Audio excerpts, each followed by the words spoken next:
Sir నమస్కారం sir. నమస్తే అండి.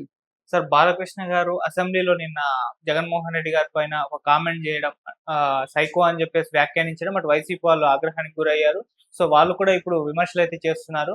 గతంలో రాజశేఖర్ రెడ్డి గారే కదా నిన్ను జైలుకు పోకుండా కాపాడింది అని చెప్పేసి కూడా మాట్లాడడం జరిగింది. సో కొన్ని సర్టిఫికేట్లు అప్పట్లో ఉన్నాయి కూడా బయట పెట్టి సోషల్ మీడియాలో ఇది అప్పటి పరిస్థితి. అప్పుడు ఈ గండం నుంచి గట్టెక్కించింది కూడా రాజశేఖర్ రెడ్డి గారే కదా! మరి అటువంటి వ్యక్తుల్ని ఇప్పుడు నువ్వు ఇలా మాట్లాడావా అంటూ కామెంట్ కూడా చేస్తున్నారు సార్. మరి అప్పుడు ఏం జరిగింది? దానికి సంబంధించి మరి ఇప్పుడు వైసీపీ చేస్తున్న విమర్శల పైన మీ ఒపీనియన్ ఏంటి సార్?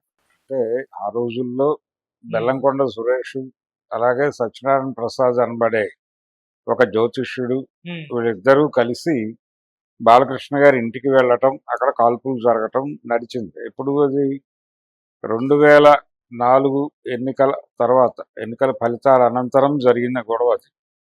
అంటే దీనికి ఆ రోజుల్లో ఒక ఇదేంటంటే లక్ష్మీ నరసింహను సినిమా రిలీజ్ అయింది. ఎలక్షన్ కంటే ముందే రిలీజ్ అయింది. ఆ రిలీజ్ అయిన సందర్భంగా ఆ సినిమాకి సంబంధించిన లావాదేవీలేవో వాళ్ళ మధ్య క్లారిటీ రాలేదు అనేది బయటకు వినిపించింది. కానీ దాని చుట్టూ ఇంకా చాలా పుకార్లు నడిచినాయి. అందులో ఏది వాస్తవము ఏది అవాస్తవము అనే చర్చలోకి వెళ్ళటం కన్నా కూడా ఏదో సంథింగ్ వాళ్ళ మధ్య అభిప్రాయ భేదాలు వచ్చినాయి.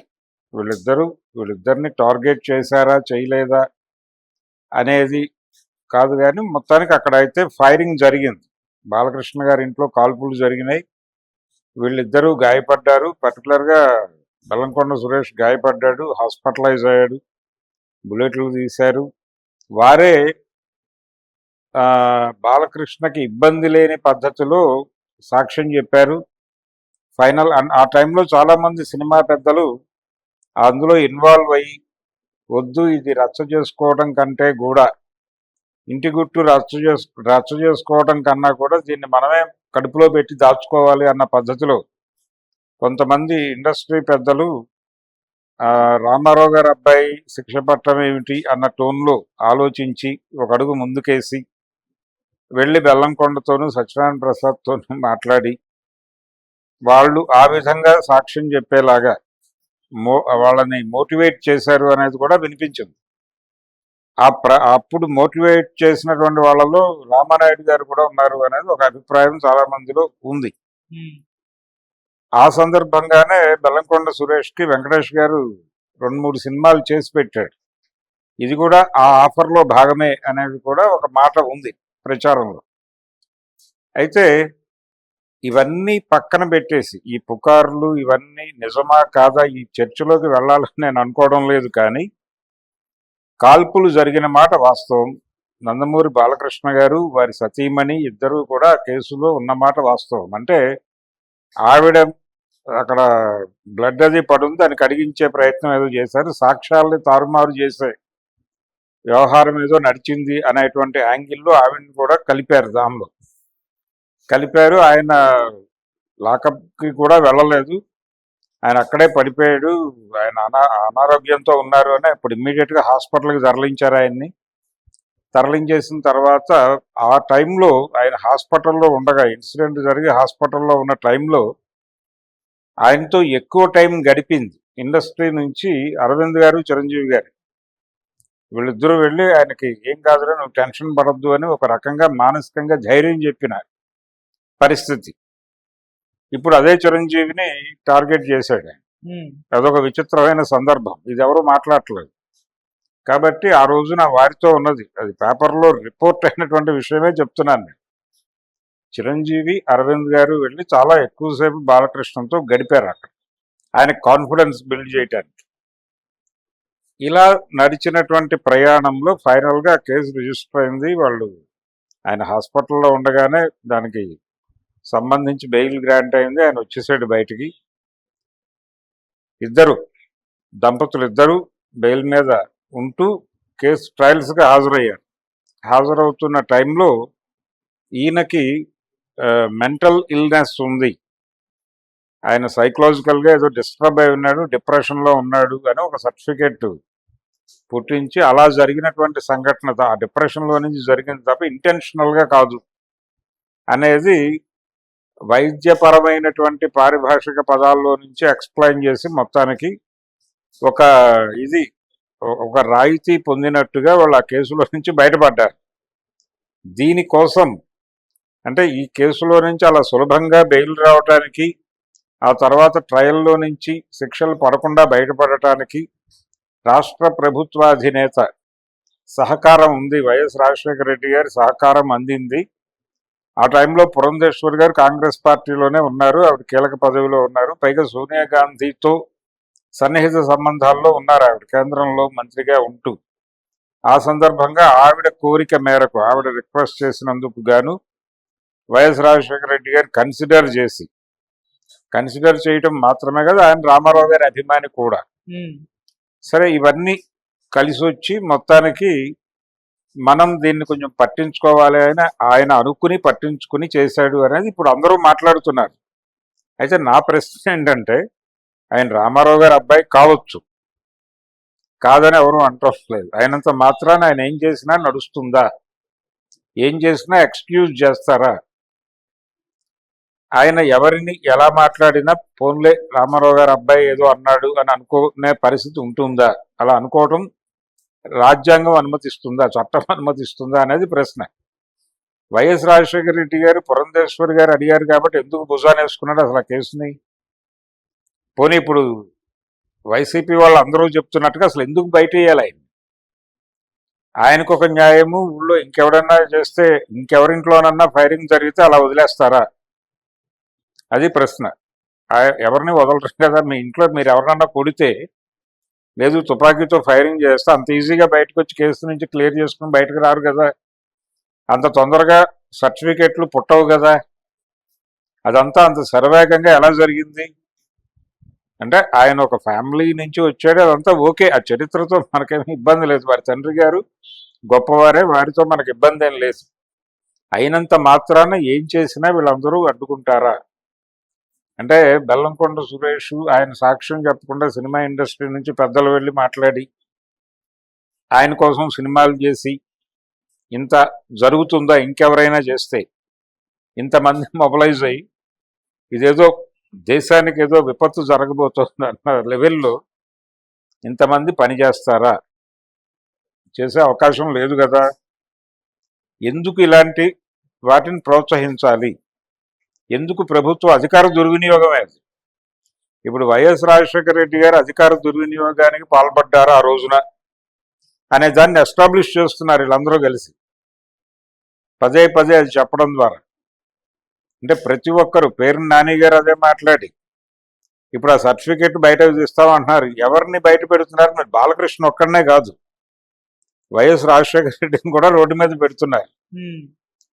రోడ్డు మీద పెట్టి ఆయన అధికార దుర్వినియోగానికి పాల్పడ్డారని వీళ్ళందరూ అధికారికంగా చెప్తున్నారు. దాని మీద అప్పటి కాంగ్రెస్ ప్రభుత్వం మీద, కాంగ్రెస్ ప్రభుత్వం ఇంటిగ్రిటీ మీద ఇప్పుడు కూడా కేసేసి వాళ్ళని నిలబెట్టచ్చు కోర్టులో. అది మర్చిపోయి మాట్లాడుతున్నారు వీళ్ళందరూ ఆవేశపడిపోయి. పురంధేశ్వరి గారు ఆవిడ ఉన్నారు, వారు వచ్చి మాట్లాడి కన్విన్స్ చేసి వైఎస్తో ఈ కార్యక్రమం చేయించారనేది ఓపెన్గా మాట్లాడేస్తున్నారు. ఇప్పుడు ఇది ఎంత ప్రమాదకరం అనేది ఎవరూ ఆలోచించట్లేదు. లోపాయికారిగా చేసి ఉండొచ్చు, కానీ ఎందుకు రోడ్డు మీదకి వచ్చి మాట్లాడుకోవాలి? ఆయన అసెంబ్లీలోనే మాట్లాడాడు వైఎస్ రాజశేఖర రెడ్డి గారు. చంద్రబాబు నాయుడు గారికి సమాధానం చెబుతూ ఆయన అసెంబ్లీలో, అది ఉంది యూట్యూబ్లో మాట ఉంది, నీ బావమరిది స్వయంగా ఆయన ఇంట్లో కాల్పులు జరిగితే ఆ కేసులో నుంచి ఎలా బయటపడ్డాడో తెలుసా నీకు బాబు అన్నాడు ఆయన. అంటే నేను మీ ఫ్యామిలీకి ఎంత హెల్ప్ చేశానో నీకు తెలియదా? నువ్వు నా మీద ఇలా అడ్డగోలుగా విమర్శలు చేస్తున్నావు అని ఆయన ఒక రూట్ వేసాడు. అయితే ఆయన ఓపెన్గా చెప్పలేదు, కొంచెం నర్మగర్భంగా మాట్లాడాడు. శాసనసభ వేదిక మీదే నడిచింది అది. అది తప్పే. ఒక రాంగ్ ఇన్సిడెంట్, ఒక ప్రొడ్యూసరు, ఒక వేరే వ్యక్తి ఇద్దరూ కలిసి వారి ఇంటికి వెడితే వారి ఇంట్లో కాల్పులు జరిగితే సీరియస్ క్రైమ్ కదా. అదే కాదు, అదే టైంలో ఇంకొక ఇన్సిడెంట్ జరిగింది బాలకృష్ణ గారి ఇంట్లోనే. ఎవరో వాచ్మెన్ ఎవరో చనిపోయాడు అక్కడ. ఆ కేసు ఏమైపోయిందో కూడా తెలియదు. తర్వాత ఏదో బండతో దెబ్బ తగిలి చనిపోయాడు అన్నట్టుగా మొదట వార్త బయటకు వచ్చింది. ఆ తర్వాత నెమ్మదిగా అది పక్కకి నెట్టేశారు. అది ఎందుకు జరిగింది, ఎలా జరిగింది అనే దానికి ఎవరైనా చేశారా, ఏ క్లారిటీలు లేవు. అంటే ఈ ఇన్సిడెంట్తో లింక్ అయ్యి అది ఏమన్నా జరిగిందా అని కూడా కొంతమంది వ్యాఖ్యానాలు చేశారు, కానీ అది వ్యాఖ్యానాల వరకే పరిమితమైంది, కానీ కోర్టులు పోలీస్ స్టేషన్లు అదేం పట్టించుకోలేదు. ఇలా మేనేజ్ చేయటం సాధ్యమేనా? అంటే హై ప్రొఫైల్ వాళ్ళ కేసులు ఇలా మేనేజ్ చేస్తారా? ఇలా మేనేజ్ చేసుకోవటాన్ని సమర్థిస్తారా మీరు? మీ పార్టీ సమర్థిస్తుందా అనే క్వశ్చన్ చేస్తే వైఎస్ఆర్సీపీ ఏం మాట్లాడుతుంది ఇప్పుడు? అప్పటి కాంగ్రెస్ పార్టీ ఏం చెప్తుంది? పురంధేశ్వరి గారు ఏం చెప్తారు? ఇప్పుడు ఆవిడ పేరు విపరీతంగా వాడుతున్నారు. ఈ మాట్లాడే ప్రముఖులందరూ కూడా ఆవిడ వచ్చి మాట్లాడి కన్విన్స్ చేశారనేది చెప్తున్నారు కదా. ఆవిడ పరిస్థితి ఏంటి? ఆవిడ ఇంటిగ్రిటీ ఏమిటి? ఇంతమందిని మళ్ళీ బోన్లోకి నెడుతున్నటువంటి సందర్భం బాలకృష్ణ గారు నిన్న అసెంబ్లీలో చేసినటువంటి వ్యాఖ్యానం తాలూకా అనవసరమైన అసందర్భమైనటువంటి ఒక ప్రేలాపన వలన ఉత్పన్నమైనటువంటి ఒక విచిత్రమైన స్థితి ఇది. ఇప్పుడు బాలకృష్ణ గారి అకౌంట్లో ఆయన చిరంజీవి మీద ఎలాగైతే విరుచుకుపడిపోయాడో, అదే చిరంజీవి ఆ రోజున ఆయనకు మద్దతుగా నిలబడ్డాడు. ఆ రోజు వెళ్ళి మనకెందుకు గొడవ అనుకోలేదు ఆయన. అయ్యో పాపం మన బాలకృష్ణ అనుకోకుండా ఏదో జరిగింది, వెళ్ళి ఇరుక్కున్నాడు అని ఆయన కూడా వెళ్ళి ఆయనకి మానసిక స్థైర్యాన్ని ఇచ్చే ప్రయత్నం చేశాడు. వారి మీద నువ్వు కామెంట్ చేస్తావు, సరే చేస్తే చేసావు. ఇప్పుడు అవతల వాళ్ళు కూడా దాదాపు అదే పని చేస్తున్నారు. ఈయన సర్టిఫికెట్ ఏదో బయట పెడతారనే ప్రయత్నంలో ఆ సర్టిఫికెట్ పుట్టించామని కోర్టులో రాజశేఖర రెడ్డి గారే మహోన్నత హృదయంతో ఆ కేసు నుంచి ఈయన్ని బయట వేసాడని మాట్లాడేస్తున్నారు. వాళ్ళు కూడా కానుకోవట్లేదు పాపం. వైఎస్ ఇరుక్కుంటున్నాడు అని, వైఎస్ ఇమేజ్ ఇరుక్కుంటోంది అని అనుకోవడం లేదు. అదేదో గొప్ప సేవలాగా మాట్లాడుతున్నారు. పోనీ వాళ్ళకి ఏదైనా ప్రోగ్రాం ఉందా?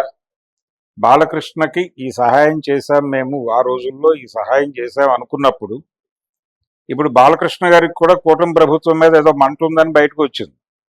ఆ పేరు 9లో రాశారని ఆవేశపడ్డాడు కదా ఆయన. సినిమాటోగ్రఫీ మంత్రిని అడిగాను అని కూడా ఒక గౌరవప్రదమైన అనే పదం వాడి వారి మీద కూడా ఒక రాయి వేసాడు కదా. సో ఈ సందర్భంగా చంద్రబాబు నాయుడు ప్రభుత్వంలో బాలకృష్ణకు అన్యాయం జరిగింది అనే దాన్ని హైలైట్ చేసి బాలకృష్ణుడు ఏమైనా తమ వైపు లాక్కునే ప్రయత్నం చేయాలి కదా వైసీపీ. గతంలో ఎన్టీఆర్కి అన్యాయం జరిగింది అని చెప్పి ఎన్టీఆర్ని తమ వైపు, అంటే ఎన్టీఆర్ అంటే సీనియర్ ఎన్టీఆర్కి, తెలుగుదేశం నందమూరి తెలుగుదేశం కాదు నారా తెలుగుదేశం అని జనాల హృదయాల్లోకి ఎక్కించడానికి రకరకాల ప్రయత్నాలు చేశారు. ఆ ప్రయత్నాల్లో భాగమే కదా ఎన్టీఆర్ జిల్లాని అక్కడ పెట్టడం. ఇలాంటి స్కీమ్ ఏదైనా కొంచెం బ్రాడ్గా వేసి బాలకృష్ణని చూసావా, సరే తిడితే తిట్టావు, మమ్మల్ని సైకో అంటే అన్నావు, మీ బావ కూడా నీకు ఇచ్చిన ప్రాధాన్యత అదే కదా, నువ్వు ఊరికనే తాపత్రయపడుతున్నావు. మీ నాన్న పార్టీ లాగేసుకుని ఆయన ముఖ్యమంత్రి అయిపోయి ఆయన కొడుకును ముఖ్యమంత్రిని చేయడానికి ట్రై చేస్తూ మిమ్మల్ని అందరినీ ఇలా తయారు చేశాడు కాబట్టి నువ్వు తిరగబడు, మాతో కలు అని కదా ఒక ఐక్య సంఘటన నిర్మించుకోవడానికి, ఒక ప్రోగ్రాం చేయడానికి అద్భుతమైన అవకాశం కదా అది. దాన్ని వదిలిపెట్టేసి వాళ్ళ నాన్నని దోషిగా నిలబెట్టేటువంటి వైపుగా కేసును డ్రైవ్ చేస్తారంటే అమాయకంగా వైఎస్ఆర్సీపీ వాళ్ళు. ఇప్పుడు ఎవరైనా కోర్టుకు వెళ్ళి కంటెస్ట్ చేస్తే ఏంటి పరిస్థితి? ఆ రోజుల్లో అధికార దుర్వినియోగానికి పాల్పడ్డారని వైఎస్ రాజశేఖర రెడ్డి గారు అధికార దుర్వినియోగానికి పాల్పడ్డారు. లీగల్ ఇప్పుడు చాలా మంది ఇరుక్కుంటారు. ఆ కేసులో జడ్జిమెంట్ చెప్పిన జడ్జి గారి దగ్గర నుంచి అందరూ వస్తారు లైన్లో.